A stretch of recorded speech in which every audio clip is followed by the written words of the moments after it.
ආයුබෝවන් තෙරුවන් සරණයි.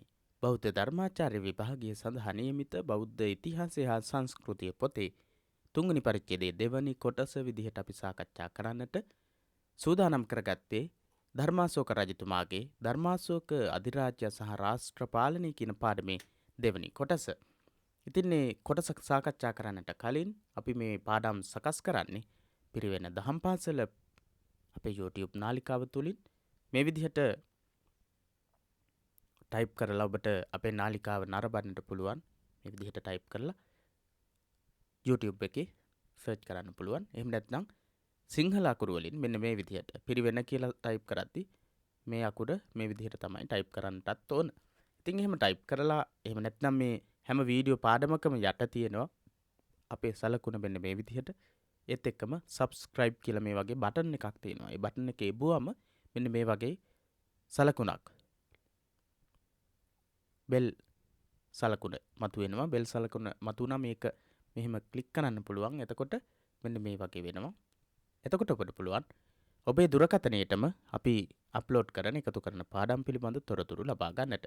subscribe කරලා නැත්නම් අපේ නාලිකාව subscribe කරන්න කියලා මතක් කරන ගමන් ධර්මාචාර්ය විභාගයේ නියමිත බෞද්ධ ඉතිහාසය හා සංස්කෘතිය පොතේ තුන්වෙනි පරිච්ඡේදයේ දෙවැනි කොටස අපි සාකච්ඡා කරනවා. ආගමික සහනශීලීතාවය, ඒ වගේම මාඝාත ප්‍රතිපත්තිය වගේ කරුණු ඇතුළත් වෙන මේ කොටස සාකච්ඡා කරන්නට සූදානම් වෙන්නේ. ආගමික සහනශීලතාවය. ඈත අතීතයේ සිටම ඉන්දියාවේ ආගම් රැසක්ද ජාතීන් රැසක්ද ආගම් රැසක් තිබ්බා ඉන්දියාවේ. ඒ වගේම ජාතීන් රැසක් හිටියා. ඒ ආගම් රැසක් පවත්නා දේශයකට ආගමික සහනශීලතාවය අත්‍යවශ්‍යය. සාමාන්‍ය ආගම් රැසක් තියෙන තැනකට අවශ්‍යම දෙයක් තමයි ආගමික සහනශීලීතාවය කියලා කියන්නේ. ජාතීන් රැසක් තිබුණා ඉන්දියාවේ. ඒ වගේම ජාතීන් රැසක් තිබ්බා. ආගම් රැසක් තියෙන තැනකට ආගමික සහනශීලීතාවය කියන එක ඕන. පාලනයේ විශේෂ බුදුරදුන් අනුමත කළ සප්ත අපරිහානීය ධර්මවල ආගමික සහනශීලීතාවද ඇතුළත්ය. සප්ත අපරිහානීය ධර්මවල සඳහන් වෙනවා ආගමික සහනශීලීතාවය. ආගමික ස්ථාන ආරක්ෂා කිරීම, ඒ වගේම ආගමික මේ වශයෙන් දියුණුව ඇති කරගත්ත අයව ආරක්ෂා කිරීම කියන කාරණේ තමයි සප්ත අපරිහානීය ධර්මවල සඳහන් වෙන්නේ. ආගමානුකූලව සහනශීලී ස්වභාවයක්.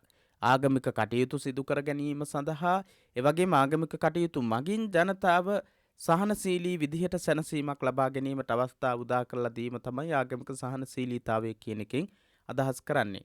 අශෝක රජතුමා මේ කරුණ ප්‍රායෝගිකව ක්‍රියාත්මක කළ අයුරු ඔහුගේ ප්‍රකාශ තුලින් ගම්‍ය වේ. ප්‍රායෝගිකව ආගමික සහනශීලීතාවය ක්‍රියාත්මක කරපු බව අශෝක රජතුමාගේ 7 වෙනි ගිරිලිපියේ සඳහන් වෙන තොරතුරින් අපිට අවබෝධ කරගන්න පුළුවන්. අපි බලමු අශෝක රජතුමා 7 වෙනි ගිරිලිපියේ ආගමික සහනශීලීතාවයට අදාළ තොරතුරු කොහොමද සඳහන් කරලා තියෙන්නේ කියලා. රජතුමා සියලු තන්හිදීම සියලු ආගමිකයෝ වෙසෙත්වයි කැමති වෙති.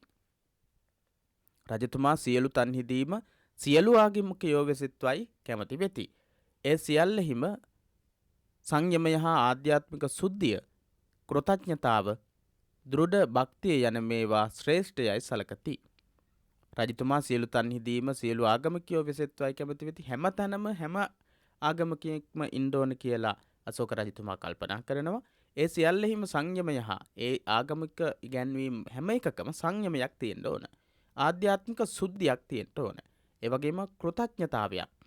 එක එක ආගමික ඉගැන්වීම් වලට ගෞරව දැක්වීමක් වගේ. ඒ වගේම දෘಢ භක්තිය, දැඩිසේ භක්තියෙන් යුක්තව ශ්‍රද්ධාවෙන් යුක්තව කටයුතු කරන්නට ඕන. ඒක තමයි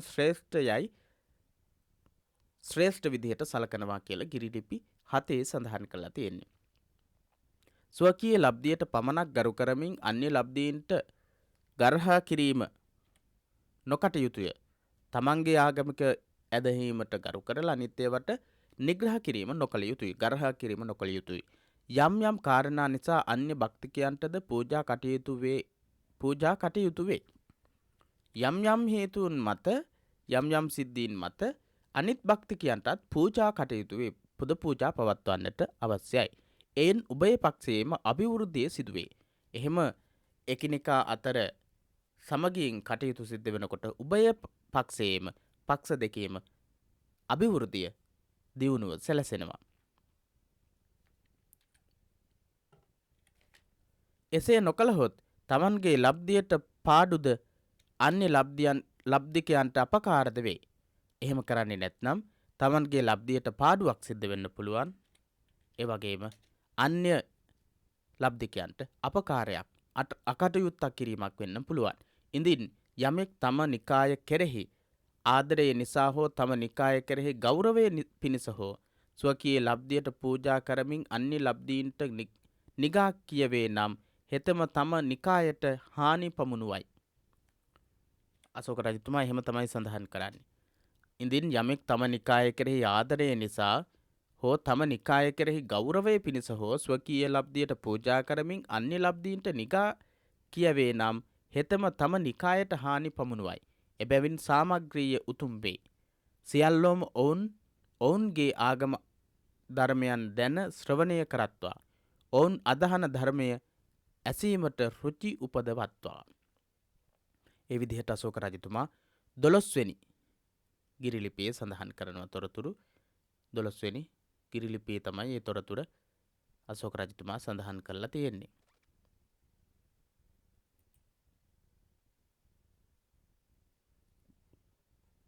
ඉඳින් යමෙක් තම නිකාය කෙරෙහි ආදරය නිසා හෝ තම නිකාය කෙරෙහි ගෞරවය පිණිස හෝ ස්වකීය ලබ්ධියට පූජා කරමින් අන්‍ය ලබ්ධීන්ට නිගා කියවේ නම් හෙතෙම තම නිකායට හානි පමුණුවයි.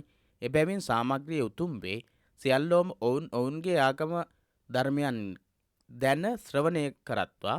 අනුන් අදහන ධර්මය ඇසීමට රුචි උපදවත්වා. අනුන්ගේ ධර්මයත් අදහන්ඩ ධර්මය ඇසීමට රුචිකත්වයක් දක්වත්වා කියන සඳහන අශෝක රජතුමා සඳහන් කරනවා 12 වෙනි ගිරිලිපියේ. ඊට පස්සේ අශෝක රජතුමා සඳහන් කරනවා සියලු නිකායෝම මවිසින් නානා පූජා සංග්‍රහ වලින් පොදනු ලබති. සියලු නිකායෝ මවිසින් නානා පූජා සංග්‍රහ වලින් පුදනු ලබති.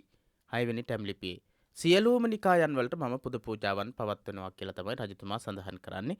ඒ කියන්නේ එක පක්ෂයකට විතරක් එක පිරිසකට විතරක් අශෝක රජතුමා විශේෂත්වයක් දැක්වුවේ නැහැ කියන එක තමයි තුලින් සඳහන් කරන්නේ. පුරාණ වජ්ජි දරුවන් විසින් පිළිපැදී අපරිහානීය ධර්මයන්හි 6 සහ 7 මෙසේයි. පිළිපැදී අපරිහානීය ධර්මයන්හි 6 සහ 7 මෙසේයි. පුරාණ වජ්ජි දරුවෝ වජ්ජි ජනපදයේ රජවරු පිළිපැදපු අපරිහානීය ධර්මවල 6 වෙනි එක සහ 7 වෙනි එක බුදුරජාණන් වහන්සේත් ප්‍රශංසා කරනවා පරිනිබ්බාන සූත්‍රයේදී වජ්ජි භික්ෂුන් වහන්සේලාගේ සප්ත අපරිහානීය ධර්ම වලින් 6 වෙනි එක සහ 7 වෙනි කාරණේ මෙන්න මෙහිමයි.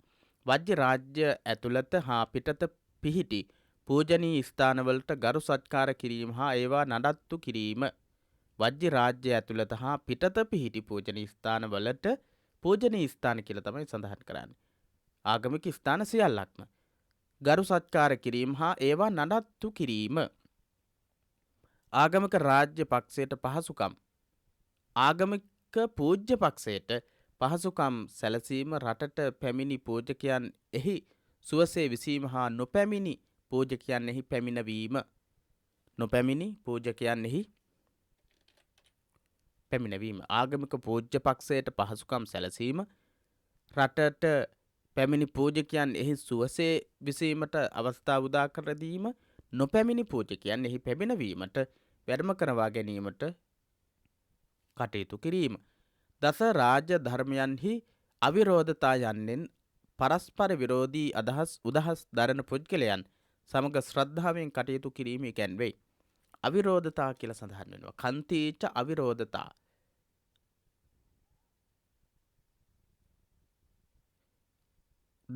දානං සීලං පරිච්ඡාගං අජ්ජවං මජ්ජවන්තපං අක්කෝදෝ අවිහිංසාච්ච කන්තිච අවිරෝධතා. දසරාජ ධර්ම වලින් එකක් විදිහට සඳහන් කරනවා. ඒ කියන්නේ ශ්‍රද්ධාවෙන් කටයුතු කිරීම. විවිධ අදහස් විරුද්ධවාදී අදහස් උදහස් දරන පුද්ගලයන් එක්ක ශ්‍රද්ධාවෙන් සමානව කටයුතු කිරීම තමයි අවිරෝධතා කියන එකෙන් උගන්වන්නේ කියලා සඳහන් කරනවා. බහු ආගමික හා බහු ජාතික ජන සමාජයක් තුළ ජාතික හා ආගමික සහනශීලී බව අත්‍යවශ්‍යම දෙයකි. බහු ආගමික සහ බහු ජාතික ජන සමාජයක් තුළ ජාතික හා ආගමික සහනශීලීතාවය ජාතික සහනශීලීතාවය ආගමික සහනශීලීතාවය අවශ්‍යයි. අශෝක රජතුමා මේ කරුණ ඉතා විචක්ෂණව අවබෝධ කොටගෙන ක්‍රියාත්මක කළේ. විචක්ෂණ බුද්ධියෙන් යුක්තව අශෝක රජතුමා මේ තත්ත්වය අවබෝධ කරගත්තා. ජාති ගොඩක් තියෙනකොට ආගම් ගොඩක් තියෙනකොට ඒ අය අතර සහනශීලී ස්වභාවයක් තියෙන්නට ඕන. එකල භාරතයේ පැවති විවිධ සාමයික ඉගැන්වීම් පිළිබඳ මනා අවබෝධයක් රජුට තිබිණි. ඒ කාලේ තිබිච්ච ආගමික ඉගැන්වීම් ගැන අශෝක රජතුමාට හොඳ අවබෝධයක් හොඳ වැටහීමක් තිබ්බා. මොකද අර කාලිංග යුද්ධෙන් ජයග්‍රහණය කරලා පීඩාවට පත් වෙලා ඒ ජන සංහාරය පිළිබඳව ඇතිවෙච්ච වේදනාබර තත්ත්වය නිසා මානසික වික්ෂිප්ත භාවය නිසා අශෝක රජතුමා සියලු ආගමික ස්ථානවලට ගිහිල්ලා ඒ සඳහා සහනයක් හෙව්වා. සහනයක් හොයලා බැරි තැන තමයි රජතුමා එදා නිග්‍රෝධ සාමණේරයන් වහන්සේ මුණ ගැහෙන වෙලාවේදී දකින්න වෙලාවේදී සඳලු තලයට වෙලා තනියම කල්පනා කර කර හිටියේ. ඒ නිසා අශෝක රජතුමා දන්නවා ඒ ආගමික ඉගැන්වීම් කොයිතරම් දුරට තිබුණාද මොනවද තිබුණු ආගමික ඉගැන්වීම් කියලා. මේ විවිධ ආගම්වල ඇතුළත් වූ ලෞකික ජීවිතය සැපවත් කර ගැනීමට අදාළ ඉගැන්වීම් අශෝක රජතුමා විසින් මනාව හදාරා ඒවා රටවැසියාගේ ප්‍රයෝජනය සඳහා සෙල්ලිපි මගින් නිර්දේශ කළේය. අශෝක රජතුමා තවත් දුරට ඒ ආගමික ඉගැන්වීම් ඉගෙන ගත්තා. ඒවා ලෞකික ජීවිතයේ හැම ආගමකම උගන්වන ලෞකික ජීවිතයේ සාර්ථකත්වයට හේතු වෙන කරුණු තිබුණා නම් ඒ තිබුණු කරුණු සියල්ලක්ම සෙල්ලිපිවල රචනා කරන්නට සෙල්ලිපිවල ඇතුළත් කරන්නට අශෝක රජතුමා කටයුතු කළා. ගොඩනැගිය හැකි පැවති සංනිවේදන මාධ්‍යයන් ඉවහල් කොට ගනිමින් ඒ පණිවිඩය ජනතාව වෙත ගෙන ගියේය. ගොඩනැගිය හැකිව පැවති සංනිවේදන මාධ්‍යයන් ඉවහල් කොට ගනිමින් ගොඩනගන්න පුළුවන් සංනිවේදන මාධ්‍ය ඉවහල් කරගෙන ඒ පණිවිඩ ජනතාව වෙතට සෙල්ලිපි මගින් අශෝක රජතුමා අරගෙන ගියා. මේ සඳහා ධර්මානුශාසනයේ මෙන්ම සෙල්ලිපි, ටැම්ලිපි හා ගිරිලිපි උපයෝගී කොට ගත්තේ. අශෝක රජතුමා ඒ කියන ආගමික සහනශීලීතාවයට අයත් වෙන ආගම්වල උගන්වපු ලෞකික ජීවිතයේ සාර්ථකත්වයට හේතු වෙන කරුණු සියල්ලක්ම ධර්මානුශාසනා විදිහට පැවැත්තුවා. ඊට අමතරව සෙල්ලිපි මාර්ගයෙන් සහ ටැම්ලිපි සහ ගිරිලිපි මාර්ගයෙන් අශෝක රජතුමා ව්‍යාප්ත කරන්නට කටයුතු කළා. ඒ විදිහට අශෝක රජතුමා ධර්මානුශාසනා විදිහට එවැගේම සෙල්ලිපි ටැම්ලිපි වලින් මේ ලෝක ජීවිතය සාර්ථක කරගන්නට හේතු වෙන කරුණු ව්‍යාප්ත කිරීම තමයි අශෝක රජතුමා ධර්ම යාත්‍රා තුලින් කළේ. ධර්ම යාත්‍රා තුලින් සිද්ධ කරන්නේ තමන් විවිධ ආගමික ඉගැන්වීම් තුලින් ඉගෙනගත්ත දේවල් ලෝකේ පුරාම මිනිස්සුන්ට පාවිච්චි කරන්නට කියවන්නට පුළුවන් වෙන විදිහට ජනගත කිරීම, සමාජගත කිරීම. ඒ සඳහා ධර්ම අනුශාසනා රජතුමා පවත්වන්නට යෙදුණා. ඒ වගේම ධර්ම මහා මාත්‍රවරු ලව පවත්වන්නට යෙදුණා. ඊට අමතරව සෙල්ලිපි, ටැම්ලිපි, ගිරිලිපි වල ඒ කරුණු රචනා කරලා ඒක ඒ කාලේ තිබුණු ඊටමත් හොඳ sannivedana මාධ්‍යයක් වුණා. සෙල්ලිපි, ගිරිලිපි, ටැම්ලිපි. ඉතින් ඒ මගින් තමයි රජතුමා තමන්ගේ ධර්ම යාත්‍රා පවත්වන්නේ. අපි බලමු ධර්ම යාත්‍රා. විහාර යාත්‍රාව වෙනුවට ධර්ම යාත්‍රාව අනුගමනය කළ රජතුමා ආර්ථික සමෘද්ධියද සදාචාරාත්මක සමෘද්ධියද ඇති කළේය. විහාර යාත්‍රාව කියලා කියන්නේ සත්ව ඝාතනය කරමින් ඒ විදිහට නිරර්ථක වූ ගමන් බිමන් යමින් විවේක දවස්වල කරන කටයුතු. ඒ වෙනුවට ධර්ම යාත්‍රාව අශෝක රජතුමා පූජනීය ස්ථානවලට ගමන් කිරීම, පූජනීය ස්ථානවල සෙල්ලිපි පිහිටවීම, ඒ වගේ දේවල් තමයි ධර්ම යාත්‍රා මගින් සිද්ධ කළේ. ආර්ථික සමෘද්ධියත් සදාචාරාත්මක සංවර්ධනය සමෘද්ධියත් ඇති කිරීමට මේ ධර්ම යාත්‍රා පාවිච්චි කළා. යුක්ත රාජුක හා ප්‍රාදේශික යන නිලධාරීන් පත්කොට මුළු ಭಾರತೀಯ පුරාම ආර්ථික හා සදාචාරාත්මක සැලසුම් දියත් කළේය. රජතුමා ධර්ම යාත්‍රා යටතේ පත් කරන ලද නිලධාරීන් යුක්ත රාජුක ප්‍රාදේශික යුක්ත රාජුක ප්‍රාදේශික කියන නිලධාරීන් පත් කළා. මුළු භාරතය පුරාම ආර්ථික සහ සදාචාරාත්මක සැලසුම් කළේ මෙන්න මේ කියන අය. එහෙනම් අපෙන් ප්‍රශ්නයක් අහන්න පුළුවන්. අශෝක රජතුමා විසින් ಭಾರತೀಯ ආර්ථික සහ සදාචාරාත්මක සැලසුම් දියත් කිරීම සඳහා පත් කරන ලද පිරිස අතර ප්‍රධානත්වයේ ගත් අයගෙන් 3 දෙනෙක් නම් කරන්න. යුක්ත රාජුක ප්‍රාදේශික කියන නිලධාරීන්. සැලසුම් නිසලෙස ක්‍රියාත්මක වේදැයි සමීක්ෂණය කළේය. ඒවායෙහි ප්‍රගතිය සමාලෝචනය කළේය. සැලසුම් නිසලෙස ක්‍රියාත්මක වෙනවද කියලා සමීක්ෂණය කළා. ඒවාගේ ප්‍රගතිය සමාලෝචනය කළා. මේ හේතු නිසා පූර්වෝක්ත ආර්ථික හා සදාචාරාත්මක සැලසුම් රටපුරා එක හා සමාන ලෙසින් ක්‍රියාත්මක වූ බව පිළිගත හැකිය. පූර්වෝක්ත කියලා කිව්ව ඉස්සෙල්ලා අපි කියපු ආර්ථික සහ සදාචාරාත්මක සැලසුම් රටපුරාම මේ නිසා ක්‍රියාත්මක වුණා. ඒකට හේතුව රජතුමා ඒ සැලසුම් ක්‍රියාත්මක වෙනවද කියලා නිතරම හොයලා බැලුවා. ඒවා කොච්චර දුරට සාර්ථක වෙලා තියෙනවද කියලා සමාලෝචනය කරලා බැලුවා. ඒ නිසා මේ කියන නිලධාරීන් විසින් සිද්ධ කරපු යුක්තක රාජුක ප්‍රාදේශික කියන නිලධාරීන් විසින් සංවිධානය කරපු ආර්ථික සහ සදාචාරාත්මක සංවර්ධනයේ සමෘද්ධිය ඉතාමත් හොඳින් සිද්ධ වෙලා තියෙනවා. මේ ක්‍රියාදාමයෙන් ස්වදේශයෙහි මෙන්ම අශෝක රජුගේ සංස්කෘතික දූතයන් ගිය විදේශයන්හිද ක්‍රියාත්මක වූයේ. මේක ඉන්දියාවේ වගේම සංස්කෘතික දූතයන් විදිහට සලකන අපි සඳහන් කරපු යුක්තක රාජුක ප්‍රාදේශික කියන මේ නිලධාරීන් ගියපු හැම තැනම ඉන්දියාවේ විතරක් නෙමෙයි තවත් බොහෝ ප්‍රදේශවල මේ අය ගිහිල්ලා තියෙනවා. ඉතිහාසයේ අධ්‍යයනය කරද්දී පැහැදිලි වෙනවා. ඒ හැම තැනකම ඉතාමත් හොඳින් මේ කියන ආර්ථික සංවර්ධනය සහ සදාචාරාත්මක සංවර්ධනය කියන එක සිද්ධ වෙලා තියෙනවා. මේ කරුණ රජතුමා විසින් ඉස්මතු කොට දක්වා තිබේ. රජතුමා ඉස්මතු කරලා දක්වලා තියෙනවා මේ යුක්තක රාජුක සහ ප්‍රාදේශික කියන නිලධාරීන් විසින් සංස්කෘතික නිලධාරීන් විසින් කරපු ක්‍රියාදාමයේ ප්‍රතිඵලය එහෙම නැත්නම් ධර්ම යාත්‍රාවල ප්‍රතිඵලය කොයිතරම් දුරට ව්‍යාප්ත වුණාද කියන එක පිළිබඳව රජතුමා සෙල්ලිපිවල මෙහෙම සඳහන් කරනවා. දේවානම්පිය ප්‍රියදර්ශී මහරජුගේ දැහැමි අනුශාසනා පිළිපදින්නෝ හැම තන්හිම සිටිති. යම් රටකට දේවානම්ප්‍රිය ප්‍රියදර්ශී මහරජුගේ දූතයෝ නොයද්ද එරටෙහි ජනයා පවා මේ දහම් අනුශාසනා අසා දැහැමෙන් හැසිරෙති. මතුද හැසිරෙති. ඒ හැම තන්හිම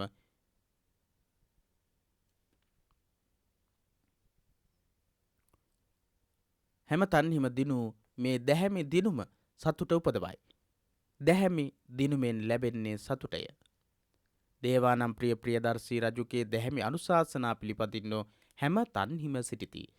යම් රටකට දේවානම්ප්‍රිය ප්‍රියදර්ශී රජුගේ දූතයෝ නොයද්ද එරටෙහි ජනයා පවා මේ දහම් අනුශාසනා අසා දැහැමෙන් හැසිරෙති. මතුද හැසිරෙති. ඒ හැම තන්හිම දිනු මේ දැහැමි දිනුම සතුට උපදවයි. දැහැමි දිනුමෙන් ලැබෙන්නේ සතුටයි. දැහැමි දිනුමකින් ලබා ගන්න පුළුවන් සතුටයි කියලා රජතුමා තමන්ගේ ධර්ම යාත්‍රා කොයිතරම් දුරට ව්‍යාප්ත වුණාදෙහි ප්‍රතිඵල කොයිතරම් දුරට සාර්ථක වුණාද කියන එක පිළිබඳව ඒ විදිහටයි සඳහන් කරන්නේ. ඊළඟට මාඝාත ප්‍රතිපත්තිය. මාඝාතයේ සතුන් නොමැරීම. මාඝාත කියලා කියන්නේ සතුන් නොමැරිය යුතුයි. සතුන් නොමැරීම සඳහා පැන වූ ප්‍රථම බෞද්ධ අධිරාජ්‍ය ධර්මාශෝක රජතුමායි.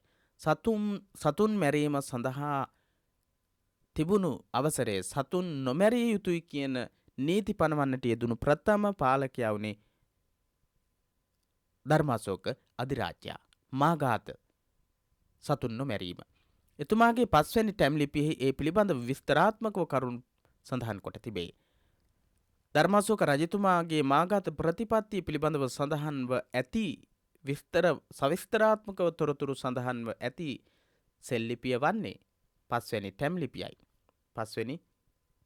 ලිපියයි. එමගින් සතුන් පමණක් නොව වෘක්ෂලතා ආදියද ආරක්ෂා කළ යුතු බව අවධාරණය කොට ඇත. මේ සෙල්ලිපියේ 5 වෙනි සෙල්ලිපියේ සඳහන් වෙනවා සත්තු විතරක් නෙවෙයි වෘක්ෂලතා පවා ආරක්ෂා කළ යුතු බව. පරිසරයේ සංරක්ෂණය පිළිබඳ මේ මහඟු ආදර්ශය එතුමා ක්‍රියාවෙන්ම මූර්තිමත් කළේ. පරිසරයේ සංරක්ෂණය සතුන් ආරක්ෂා කිරීම ගහකොළ ආරක්ෂා කිරීම මේක පරිසර සංරක්ෂණය විදිහට සඳහන් වෙනවා. ඒ පරිසර සංරක්ෂණය රජතුමා කොයිතරම් දුරට ක්‍රියාත්මක කළාද කියන එක පහතින් අපිට පැහැදිලි වේවි. රජ මෙසේ කියයි. අභිෂේක කළ සවිසිවස් ඇත්තා වූ මා විසින් මේ ජීවීහු නොනැසිය යුතු කරන ලදහ. රජ මෙසේ කියයි. අභිෂේක කළ සවිසිවස් ඇත්තා වූ මා විසින් මේ ජීවීහු නොනැසිය යුතුයි කරන ලදහ. එනම් ගිරව් සැලලිහිණි යන මොහුද පරිභෝජනයට නොගන්නාහ. රජතුමා මේ කියන සත්තු පරිභෝජනයට නොගන්න. නොකන සියලු සිව්පාවෝද යන මොහුද වෙති. එළු දෙනද හූරු දෙනද ගැබිනි වූවා හෝ කිරි පොවන්නේ වූවා හෝ නොමැරිය යුතුය. සමසක් වයස් නොවූ පැටවුද නොනැසිය යුතුය. කුකුලන් අබීජ නොකළ යුතුය. ඉබ්බන් වැනි පොතු ඇතුලේ ජීවත්වන සතුන් පනපිටින් නොදැවිය යුතුය. වනේ නිර්කරුණේ හෝ සතුන්ට හිංසා පිණිස හෝ නොදැවිය යුතුය. ප්‍රාණියෙකුගෙන් සතෙකු මරා දීමෙන් ප්‍රාණියෙකු පෝෂණය නොකළ යුතුය. ප්‍රාණියෙකුගෙන් සතෙකු මරා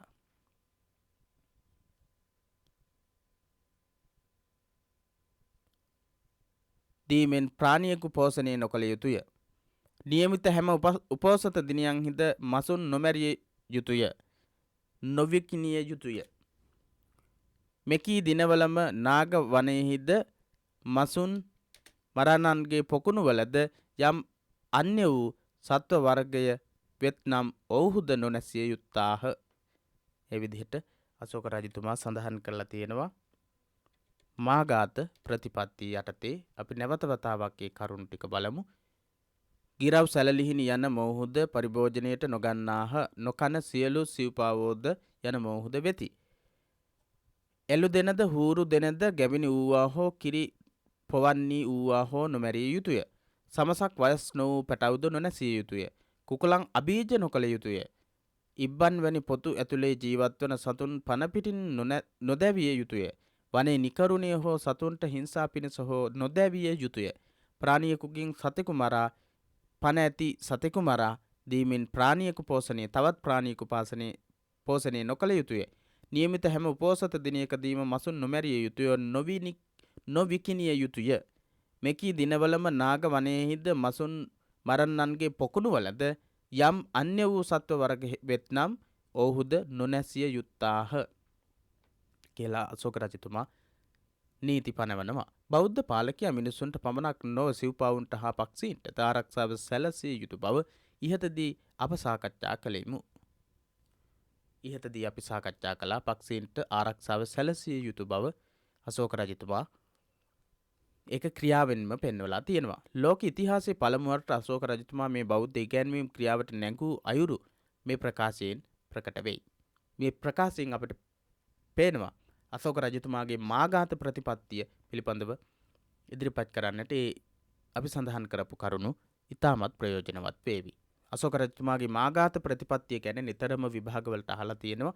ඒ නිසා මාඝාත ප්‍රතිපත්තියේ අශෝක රජතුමා විසින් සෙල්ලිපිවල ලියලා තිබුණු ඒ තොරතුරු කිහිප වතාවක් කියලා මතකයේ රඳවා ගන්න. මිහිතලේ සියලු දෙනාටම අයත් බවත් මිනිසාගේ පැවැත්මට සිව්පාවුන් පමණක් නොව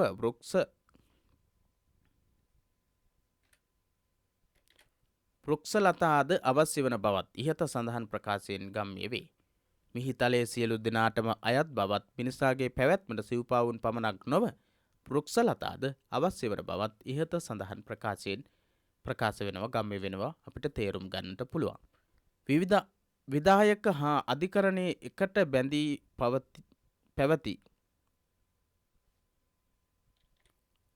පැවති ප්‍රජාපාලනයේදී වැරදිකරුවන් සුමගට ගැනීම සඳහා සමාජ යහ පැවැත්ම සඳහාත් නීතිය ක්‍රියාත්මක කළ යුතු වෙයි. විවිධ විධායක හා අධිකරණයේ එකට බැඳී පැවති පාලනයෙහිදී විධායක සහ අධිකරණයේ එකට බැඳීලා තමයි පවතින්නේ පාලනේ. ඉතින් වැරදිකරුවන් සුමගට ගැනීම සඳහා සමාජ යහපැවැත්ම සඳහා නීතිය ක්‍රියාත්මක කළ යුතු වෙනවා. නීතිය සමග දණ්ඩනයද අත්වැල් බැඳගෙන ඉන්නවා. නීතියත් එක්ක දණ්ඩනයත් අත්වැල් බැඳගෙන තියෙනවා. නීතිය පනවනවා. ඒ නීතියට අනුව දණ්ඩනයක් තියෙනවා. ඒ නීතිය කඩ වෙනවා නම් අනිවාර්යයෙන්ම දඬුවම් ලබා දෙනවා. බෞද්ධ අධිකරණ ක්‍රමයේ වූ කලී හුදෙක් දඬුවම සඳහා වෙන් වූයේ නොවේ. බෞද්ධ අධිකරණ ක්‍රමයේ දඬුවම සඳහාම වෙන් වුණේ නැහැ.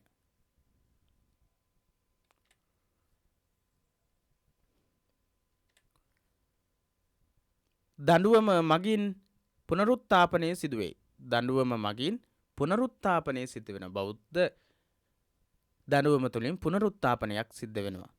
නැවත ඒ අය නිවරදි දේහි පිහිටුවනවා. දඬුවම් පමුණුවා වරදකරු සුමගට ගැනීමට බෞද්ධ නීති උපදෙස් පවසයි. සපයයි. දඬුවම් පමුණුවා වරදකරු සුමගට ගැනීමට දඬුවම් පමුණුවන්නට අවසර තියෙනවා. දඬුවම් පමුණුවන්නේ ඔහුව පීඩාවට පත් කරන්න විනාශයට පත් කරන්න නෙවෙයි. ඔහු සුමගට නිවැරදි මාර්ගයට ගැනීමේ අරමුණෙන් තමයි දඬුවම් පැමිණවිය යුතු වෙන්නේ. එබැව් දත් අශෝක රජතුමා බන්ධනාගාර ගත වූ සිරකරුවන් 25 වරක් නිදහස් කළ බව බන්ධනාගාර ගත කරා. කාලිංග යුද්ධයේ අවස්ථාවේදී බොහෝ දෙනෙක් බන්ධනාගාර ගත කරලා තිබුණා වැරදිකරුවන්ව. ඉතින් 25 වතාවක් නිදහස් කරලා තියෙනවා. ඊට පස්සේ අශෝක රජතුමා වැරදි කරපු අය වරදින් ලිහිල් කරලා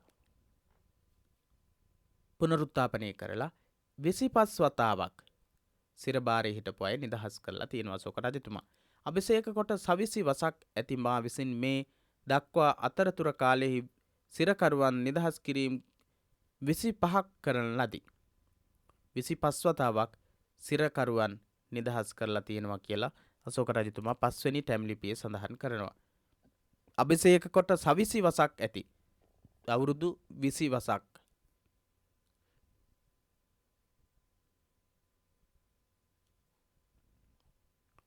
ඇති මා විසින් මේ දක්වා 25 වතාවක් සිරකරුවන් නිදහස් කරලා තියෙනවා කියලා අශෝක රජතුමා සඳහන් කරනවා. මූලික වශයෙන් අශෝක සෙල්ලිපි ඇසුරු කරමින් ධර්මාශෝක රජතුමාගේ රාජ්‍ය පාලනය පිළිබඳ ඉහත සාකච්ඡාව සිදු කළේ ඓතිහාසිකව ඒ කරුණු සනාතව ඇති හේිනි. මේ කරුණු මූලික වශයෙන් අශෝක සෙල්ලිපි ඇසුරු කරගන්න මේ ධර්මාශෝක රජතුමාගේ රාජ්‍ය පාලනය පිළිබඳව ඉහත සාකච්ඡාව අපි සිදු කළේ ඒතින් සඳහන් කරපු සාකච්ඡාව අපි සිදු කළා. දැහැමි රජතුමා කියන්නේ කවුද කියලා සාකච්ඡා කරලා ඒ දස රාජධර්ම වලට සක්විති රවත් වලට අනුව සතර සංග්‍රහ වස්තු වලට අනුව සතර බ්‍රහ්ම විහාර වලට අනුව අශෝක රජතුමාගේ පාලන කටයුතු කොහොමද ක්‍රියාත්මක වුණේ කියන එක ඓතිහාසිකව සෙල්ලිපි වලින් සනාථ වෙලා තියෙන නිසා තමයි අපි සෙල්ලිපි ආශ්‍රය කරගෙන මේ සාකච්ඡාව සිදු කරලා තියෙන්නේ. ඒ කරුණු සෙල්ලිපි වලින් සනාථ වෙලා තියෙන නිසා දේශපාලනය පිළිබඳ බෞද්ධ ඉගැන්වීම හුදෙක් පොතට හෝ දේශනයට පමණක් සීමාවක් නොවේ. භාවිතයෙන් තොරවන හුදු සිද්ධාන්ත පද්ධතියක් පමණක්ද නොවේ. ඉතා යහපත්සේ භාවිතයට ගත හැකි මූලධර්ම සමුදායකි. එය ඓතිහාසික වශයෙන් සත්‍ය බව ධර්මාශෝක රජතුමා මූර්තිමත් කොට දැක්වූයේය. අශෝක රජතුමා බෞද්ධ දේශපාලනික ඉගැන්වීම් සමාජයට අරගෙන ගියායි වගේම ඒ සමාජය තුළ දේශපාලනිකමය වශයෙන් බෞද්ධ ඉගැන්වීම් ඉතාමත් හොඳින් මූර්තිමත් කරපු රජ කෙනෙක් තමයි ධර්මාශෝක රජතුමා. ඉතින් එහෙමනම් ධර්මාශෝක රජතුමාගේ ආගමික සහනශීලීතාවය සහ මාඝාත ප්‍රතිපත්තිය ධර්ම යාත්‍රා එවැගේම මාඝාත ප්‍රතිපත්තිය හා සම්බන්ධ කරගනිමින් ධර්මාශෝක රජතුමා කටයුතු කරන ආකාරයන් පිළිබඳවයි මේ කොටසේදී සාකච්ඡා කළේ. අපේ නාලිකාව සබ්ස්ක්‍රයිබ් කරන්නට පුළුවන්. මේ වගේ අපේ ලෝගෝ එක ඔබට දකින්නට ලැබේවි. වීඩියෝ එකකින් යට තියෙනවා අපේ සලකුණ. ඒ ළඟම මේ වගේ සබ්ස්ක්‍රයිබ් කියන බටන් එක තියෙනවා. ඒක ඔබන්න. ඉතින් ඔබට පුළුවන් ඔබේ දුරකථනයටම අපි එකතු කරන පාඩම් ලබා ගන්නට. එහෙමනම් අපි බෞද්ධ ධර්මාචාර්ය විභාගයට නියමිත බෞද්ධ ඉතිහාසය හා සංස්කෘතිය පොතේ 3 වෙනි පරිච්ඡේදයේ දෙවැනි කොටසත් සාකච්ඡා කරලා ඉවරයි. අපි ඊළඟට බලාපොරොත්තු වෙන 4 වෙනි පරිච්ඡේදය සාකච්ඡා කරන්නට. ඒ වගේම ඉතාමත් ඉක්මනින් අභිධර්මයේ පාඩම් සාකච්ඡාව ආරම්භ කරන්නට අපි සූදානම්. එසේනම් පේල් නොවි සමත් වෙන්න එන්න අපෙන් ඉගෙන ගන්න කියන තේමාව යටතේ අපි ඉගෙන ගනිමු ධර්මාචාර්ය විභාගයේ ඉතාමත් හොඳින් සමත් වෙන්නට කටයුතු කරමු කියන ප්‍රකාශය කරමින් මේ පාඩමෙන් සමුගන්නවා. ඔබට තෙරුවන් සරණයි.